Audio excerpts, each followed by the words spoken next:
ఇప్పుడు కామవాంఛలు ఒక అలా గాలివాటంగా కలుగుతూ ఉంటాయి. ఎవరిని చూసినా అనిపిస్తాయి. కొందరు చెబుతారు, కొందరు చెప్పరు. ఇందులో ఏమీ నన్ను మరోలా అనుకోదు. ఆడ మగ తేడా లేదు, పెద్ద చిన్న కూడా లేదు. ఓ దరిద్రపు వ్యవస్థ కింద తయారైంది ఈ మధ్య. అయితే ఒక వయసుతో నిమిత్తం లేదు. 40 దాటాక 50 దాటాక కూడా వెర్రివాంఛలు కలుగుతుంటే ఎవడాపుతాడండి సమాజాన్ని, సంసారాన్ని? పిల్లలున్నా కూడా పిల్లలకు వచ్చేసే 15 ఏళ్ళు 16 ఏళ్ళు మనకి బుద్ధి రావట్లేదు. వాళ్ళు ఏమైతే నాకే అన్నట్టుగా మాట్లాడుతున్నారు. సరిగ్గా దాన్ని జయించగలిగిన సూక్ష్మమైన ఉపాయాన్ని భగవంతుడు చెబుతాడు భగవద్గీతలో. మొదటి మెట్టు దగ్గర నుంచి మొత్తం నాశనం అయిపోయే పాతాళ లోకం వరకు చెప్పాడు. అయితే ఎప్పుడు ఈ కామవాంఛలు నీలో మొదట అలా ప్రవేశిస్తున్నాయో, అందమైన ఆడవాళ్ళనో మగవాళ్ళనో ఏదో చూడగానే ఇక్కడ లేనిది అక్కడ ఉన్నది ఏదో కనపడగానే అక్కడే దుంచేయి. దాన్ని ఆలోచించకండి, పెంచకం. బాగుంది, మాట్లాడదాం, నెంబర్ తీసుకుందాం, ఓసారి కనుక్కో, ఇవి ఈ దరిద్రమే వద్దు. ఇంకా కట్ అంతే. అక్కడ తక్షణం కట్. చూసాం, అయిపోయింది. సూర్యోదయం చూసాం, సూర్యాస్తమయం చూసాం, ఓ పౌరాయం చూసాం, అలాగే చూసాం. ఆ మనిషిని కూడా అంతే వదిలేసేయి. ఎంతమందిని చూసినా మనసు చరించదు. ఎలా ఉండగలిగితే చూస్తాం, అందం కోసం చూస్తాం.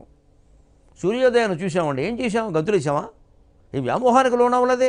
మనుషులను చూడగానే ఎందుకు అవుతారండి? సూర్యోదయంలాగా అందంగా ఉన్నారు వారు కూడా. ఆస్వాదించండి, గాయత్రీదేవిగా భావించండి. అప్పుడు వారికి నష్టం లేదు, మనకి నష్టం లేదే. వెనకాల పడడం ఏంటి? మాటలేమిటి? కావాలని మాట కలపడం ఏంటి? వారు అంతకంటే ఓ మెలికలు తిరగడం ఏంటి? సూర్యోదయం మెలికలు తిరగదే, సూర్యాస్తమయం మెలికలు తిరగదే. మనం ఎందుకు తిరుగుతున్నాం ఇక్కడ పొట్లకాయలాగా? వేషాలు వేయడానికి ఇవన్నీ. ఆ మాత్రం నిగ్రహించుకోలేమా?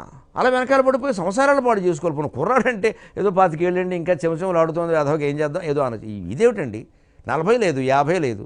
పైగా అమ్మాయిలను వేధిస్తున్న కేసుల్లో పెద్దవాళ్ళు బయటడుతున్నారు. 55, 60 ఏళ్ళ వాళ్ళు. వీళ్ళకేం కర్మ? అంటే అసలు జీవితం ఏమీ అర్థం కాలేదండి. ఇంకా ఈ పిచ్చిలోనే ఉన్నారన్నమాట. అదేదో పెద్ద రసికతను సమర్థించుకోవడం. గోమ్మ కొడితే అన్ని రసికతలు బయటపడతాయి. అప్పుడు రసిక అరుతుంది, రసికత వదిలిపోతుంది. వయసు పెరుగుతుంటే బుద్ధి మారద్దా? రసికత మనం చేస్తే రసికత, అప్పుడు మనకి ఇంట్లో వాళ్ళు చేస్తే అప్పుడు గోప వాచిపోతుంది. జాగ్రత్తగా ఉండాల్సిన విధానం కూడా ఏమిటంటే, మనస్సులో ఆలోచన వచ్చినప్పుడే తుంచాయి. దాని ఎందుకు సాంగత్యం పెంచుకోకు. పెంచుకున్నావో కామం అవుతుంది. కామం పెరిగిందా క్రోధం అవుతుంది, తీరలేదని. ఇక అక్కడి నుంచి పిచ్చి బయలుదేరుతుంది. చివరికి జీవితం నాశనం.